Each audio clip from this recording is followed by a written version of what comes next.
Future perfect tense, future perfect tense वो इसका पहचान होता है कि वाक्य के अंत में चुका होगा, चुकी होगी, चुके होंगे आते हैं, ठीक ना। जिस वाक्य के अंत में चुका होगी, चुके होंगे, चुकी होगी आदि आते हैं, क्या होता है फ्यूचर परफेक्ट टेंस। इस काल से ज्ञात होता है कि कार्य भविष्य में पूरा हो चुका है, यानी इस काल से यही पता चलता है कि कोई भी जो कार्य स्टार्ट होगा भविष्य में यानी आने वाले समय में कार्य क्या हो जाएगा, समाप्त हो जाएगा। इसमें दो प्रकार के वाक्य आते हैं। कितने प्रकार के वाक्य होते हैं? दो प्रकार के। पहला होता है कॉम्प्लेक्स यानी मिक्स रहेगा, यानी पहले दिया रहेगा वाक्य में क्या दे देगा पहले, और एक होता है सिंपल बिल्कुल आसान दे देता है, ठीक है। वाक्य में चुका चुकी रहेगा लेकिन उसमें पहले नहीं देता है। ज्यादातर कॉम्प्लेक्स ही आता है पहले वाक्य में देता है, यानी जब पहले दे देता है तो दो टेंस हो जाते हैं। कितने टेंस होते हैं? दो। जैसे पास्ट परफेक्ट टेंस में थे दो टेंस, उसी तरह से भी कितने टेंस हो जाते हैं? दो टेंस। पास्ट परफेक्ट में पास्ट परफेक्ट होता था और लगाया जाता था, दो टेंस का होता था प्रयोग ना, और पास्ट इंडेफिनिट का। लेकिन इसमें भी अगर पहले आता है तो दो टेंस होते हैं, एक हो जाता है पास्ट फ्यूचर परफेक्ट टेंस और दूसरा हो जाता है प्रेजेंट इंडेफिनिट टेंस का इसमें प्रयोग होता है। कौन सा टेंस होता है दूसरा? Present indefinite tense. अगर वाक्य में पहले दे देता है तब, अगर पहले दे देता है तो पहले के लिए बिफोर का प्रयोग करते हैं। पहले आ जाएगा वाक्य में तो पहले के लिए किसका करेंगे? बिफोर, BEFORE, बिफोर का प्रयोग। जब ये बिफोर आ जाता है यानी पहले जब दे देता है वाक्य के बीच में, पहले अगर कोई टेंस बोला है इसमें पहले दे दिया तो समझ जाएंगे कितने टेंस होंगे? दो। इसमें दो होते हैं। पहले वाक्य जो होता है ये बिफोर के बाद वाला वाक्य, पहले के बाद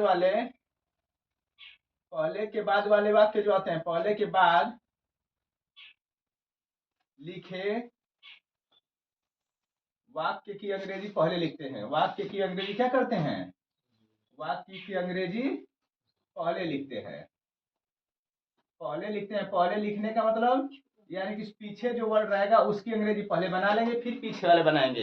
यानी पहला टेंस को पास्ट, जो आगे वाक्य में दिया रहेगा पास्ट इंडेफिनिट से जाएगा, और पीछे जो दिया नहीं गलत हो गया सॉरी, अगर आगे वाक्य में दिया रहेगा तो आगे वाला जो वाक्य रहेगा प्रेजेंट इंडेफिनिट टेंस हो जाएगा। और पहले के वाक्य जैसे पहले बीच में उसके पीछे जितना वाक्य बचेंगे फ्यूचर परफेक्ट टेंस हो जाएंगे। कौन से टेंस हो जाएंगे? Future perfect tense. Affirmative sentence देख लो इसका,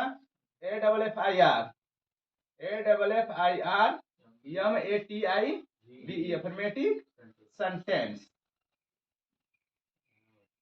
अफर्मेटिव सेंटेंस। पहले तो इसका नियम जानेंगे कि है क्या।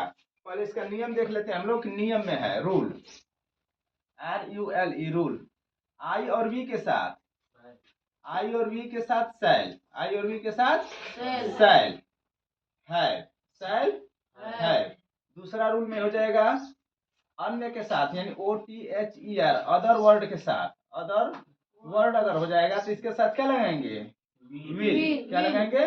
विल है। तीसरा लिखेंगे मेन वर्ब का थर्ड फॉर्म, मेन वर्ब का थर्ड फॉर्म। लेकिन पहले ही बताएं इसमें दो ठो वाक्य होते हैं। कितने वाक्य होते हैं? दो। एक तो पहले समाप्त हो जाएगा, एक तो पीछे दिया रहेगा, ठीक ना। तो जो पहले वाला होता है तो प्रेजेंट आते हैं किसमें? फ्यूचर परफेक्ट टेंस में हैव और शैल और विल हैव का प्रयोग करते हैं। किसमें करते हैं? फ्यूचर परफेक्ट टेंस में। लेकिन इसमें आगे वाला जो वर्ड है वो क्या होता है? Present indefinite tense. तो प्रेजेंट इंडेफिनिट टेंस में सहायक क्रिया में SEIS क्या करते हैं हम लोग? सहायक क्रिया का प्रयोग होता नहीं है मेन वर्ब में, SEIS क्या करते हैं? जोड़ देते हैं। तो पहले जो समाप्त होता है स्ट्रक्चर, STRUCTUR, स्ट्रक्चर जब पहले लिखेंगे तो सबसे पहले सब्जेक्ट तो लिखेंगे। देखो यहाँ पर सबसे पहले सब्जेक्ट लिखेंगे, लेकिन किसका लिखेंगे? फ्यूचर परफेक्ट टेंस का। सब किसका रहेगा? फ्यूचर परफेक्ट टेंस का, जो पीछे दिया रहेगा वाक्य में, ठीक ना। प्लस विल या शैल, विल या शैल दोनों के साथ किसका प्रयोग होता है? हैव का। प्लस मेन वर्ब का third form, plus object, plus. अब देखो पहले वाक्य में देता है, पहले बताया कि पहले वाक्य में था तो उसके अंदर क्या लिखते हैं? बिफोर। यहाँ पर क्या लिखेंगे? BEFORE। यहाँ तक तो था फ्यूचर परफेक्ट टेंस, लेकिन इसके बाद बिफोर पहले के लिए प्लस। अब यहाँ पर क्या आ जाएगा? Present indefinite tense. इसमें सब्जेक्ट होता है प्लस मेन वर्ब होता है का फर्स्ट फॉर्म, या तो यस जोड़ेंगे या तो यस, प्लस ऑब्जेक्ट रहेगा तो ऑब्जेक्ट लिखेंगे, नहीं रहेगा तो नहीं लिखा जाएगा। ये पहले वाले वाक्य। अगर पहले दे देता है तब वाक्य में अगर क्या कर देगा? पहले दिया रहेगा तब, एक तो बिल्कुल सिंपल होता है, बताएं जैसे कि मान लेंगे सिंपल वाले के लिए बिल्कुल आसान है, कॉम्प्लेक्स के लिए गया ये वाला सिंपल के लिए SIMPLE सिंपल के लिए हो जाएगा। ये सिंपल के लिए होगा सबसे पहले सब्जेक्ट। सिंपल का मतलब ये होगा कि फ्यूचर परफेक्ट टेंस में ही बनेगा, जो बनेगा क्या बनेगा, फ्यूचर परफेक्ट टेंस में। लेकिन ज्यादातर पहले ही बताया गया कि 99% मानकर चलेंगे कि कॉम्प्लेक्स में ही होता है, क्योंकि कोई भी कार्य जब बोला जाएगा तो पहले ही उसमें बोला जाएगा, ना बाद में भी नहीं आता है, जो भी आएगा क्या आएगा, पहले वाले वाक्य के अनुसार आएगा। तो सब्जेक्ट प्लस विल या शैल, ये कभी कभी आता है, आता बहुत कम ही है ये, प्लस मेन वर्ब का थर्ड फॉर्म प्लस ऑब्जेक्ट, कभी कभी पहले दे देता है, इसमें भी तो बिफोर हम लोग लिख लेते हैं, कह देता वो पहले ही पढ़ चुका है, वह पहले ही पढ़ चुकेगा, तो पीछे क्या लिख देंगे, बिफोर, BEFORE।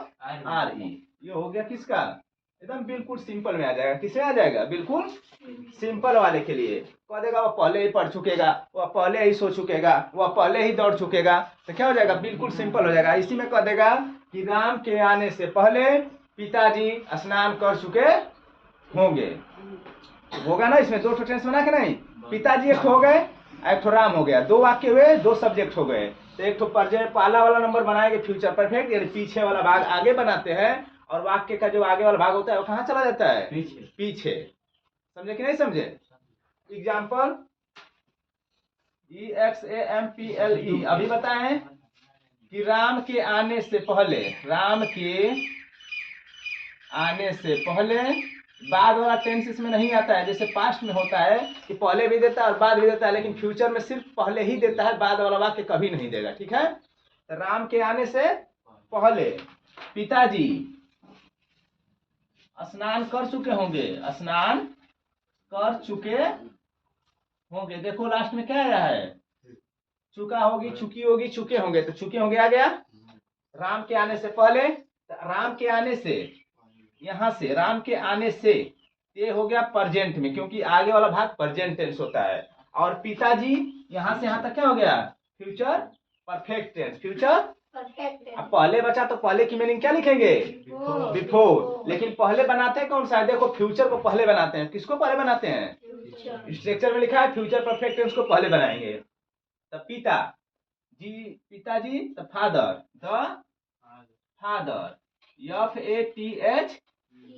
द फादर, इसके बाद फादर के साथ क्या लगेंगे, विल, क्योंकि आई और वी रहेगा तभी से लगेगा, विल हैव, बाथ मीन्स स्नाना, BATHED, बाथ, थर्ड फॉर्म का प्रयोग करेंगे, बिफोर, BEFORE, बिफोर हो गया। इसके बाद अब ये वाला में चल जाएंगे, बिफोर के बाद प्रेजेंट इंडेफिनिट टेंस, यानी सब्जेक्ट राम, राम तो राम केम, राम कम केम, कम ही होता है इसमें, राम कम, COMES हो जाएगा, बना लोगे ना, ऐसे ही बनता है। एक चीज और देख लो, ऊपर से इरेज कर दे रहे हैं, बना रहे हैं, ठीक ना, यहाँ पर ये स्ट्रक्चर हो गया, नीचे से फ्यूचर टेंस का पहचान को मिटाएंगे, ऊपर आप लोगों को एग्जाम्पल बताएंगे इरेज करने के बाद, ज्यादातर कॉम्प्लेक्स ही आता है। अब देखो, अभी बताए थे तो बिल्कुल और बोल देते हैं, जैसे तुम्हारे आने से पहले, आपके आने से पहले, आपके पढ़ने से पहले, आपके पढ़ने से पहले, आपके पढ़ने से पहले, दिखाई दे रहा है ना, हाँ देख लो, दिखाई दे रहा है ना, बोलो, राम के आने से पहले नहीं दिखाई दे रहा है, तो नीचे देखो, राम के आने से पहले, राम के आने से पहले बच्चे, राम के आने से नहीं, राम के पढ़ने से पहले लिख देते हैं, आपके पढ़ने से पहले, आपके पढ़ने से, राम वाला हो गया था इसलिए राम के पढ़ने से पहले बच्चे स्कूल जा चुके होंगे, स्कूल जा चुके होंगे, जा चुके होंगे, तो लिखेंगे सबसे पहले बच्चे, द चिल्ड्रेन, CHILDREN, चिल्ड्रेन हो जाएगा, इसके साथ विल, किसका प्रयोग होगा, विल, उसके बाद है, इसके बाद है, उसके बाद किसका प्रयोग होगा? बिफोर। गो मीन्स जाना, तो गो का third form gone to school, SCHOOL। इसके बाद पहले के लिए बिफोर, PEFORE। ये आगे वाला नंबर होता है प्रेजेंट में। तो यू आपको क्या कहते हैं? यू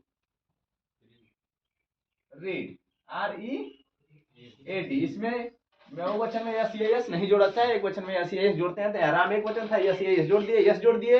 यहाँ पर बहुवचन है तो SES नहीं जोड़ा जाता है। अब यहीं पर सिंपल वाला एक बता दे रहा है, सिंपल में कि कह देगा वह पहले ही खा चुका होगा। मैं चाहे वह पहले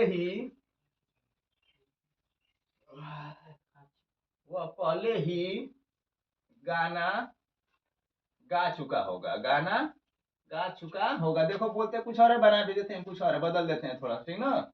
होगा तो ही मीन्स वह, ही के साथ किसका प्रयोग होगा? विल का। He will have sung, SUNG, sung A song। Third form होता है, ठीक ना? sung ए song बिफोर, BEFORE।